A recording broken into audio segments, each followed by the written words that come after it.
¿Cómo calcular la seguridad social integral de trabajadores independientes? Hablemos entonces de la seguridad social de los independientes, el cual es un tema muy actual, ya que muchas personas se encuentran con dilemas y dudas relacionadas con este pago. Empiezo por decirles que todas las personas en Colombia que tengan una capacidad de pago, entiéndase por capacidad de pago quienes tienen ingresos iguales o superiores a un salario mínimo. Estas personas tienen la obligación de aportar como cotizante al sistema de seguridad social. Respecto a los independientes, recordemos que son ellos quienes asumen el valor de la seguridad social. Son los que hacen los pagos y los deben hacer a través de la pila.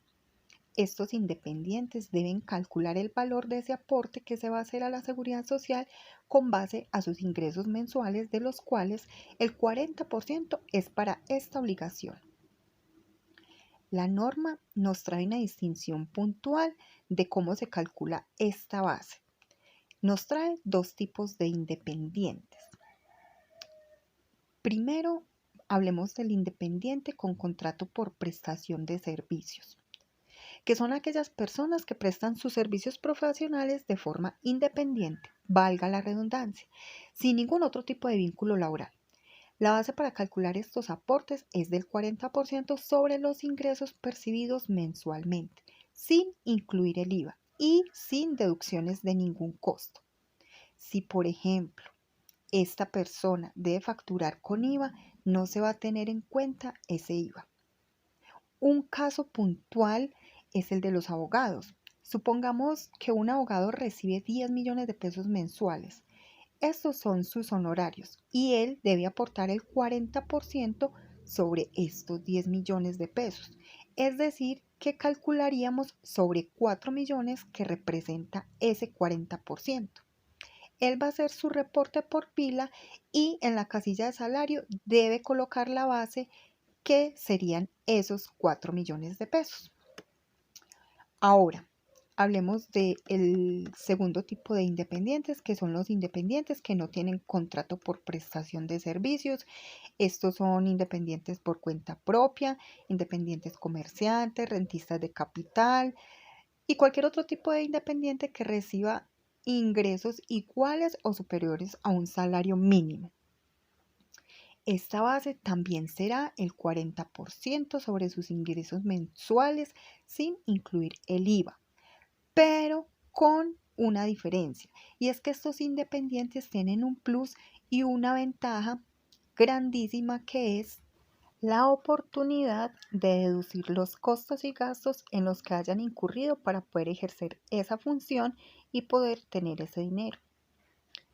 Esto nos lo dice la última reforma tributaria en su ley 2277 del 2022 en su artículo 89.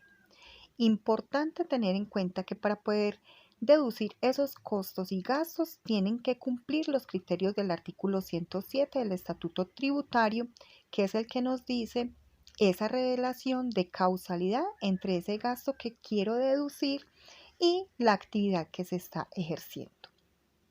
Vuelvo al ejemplo del abogado, el que recibe 10 millones de pesos. Supongamos que él, para llevar a cabo su ejercicio y su profesión, genera unos costos y unos gastos que le suman 7 millones. Le resto esos 7 millones a los 10, quedándonos 3 millones. Estos 3 millones son su base y a esos 3 les aplico el 40%. Esto nos daría 1.200.000. Será entonces este 1.200.000 a su vez la base para pagar la seguridad social. Debemos diferenciar bien los dos esquemas de independientes para calcular el pago de la seguridad social conforme a la norma. Esto es lo que tenemos hoy en día. Repito, a partir de la ley 2277 del 2022, que fue la pasada reforma tributaria y que nos aclara el panorama en este tema, porque recuerden que el año pasado muchas personas estaban confundidas porque la norma que regulaba estos aportes se había declarado inexequible por la Corte Constitucional y el Congreso no había legislado sobre ello. Afortunadamente, esta ley llegó para aclararnos muchas dudas y especificarnos estos conceptos sobre la seguridad social de los independientes.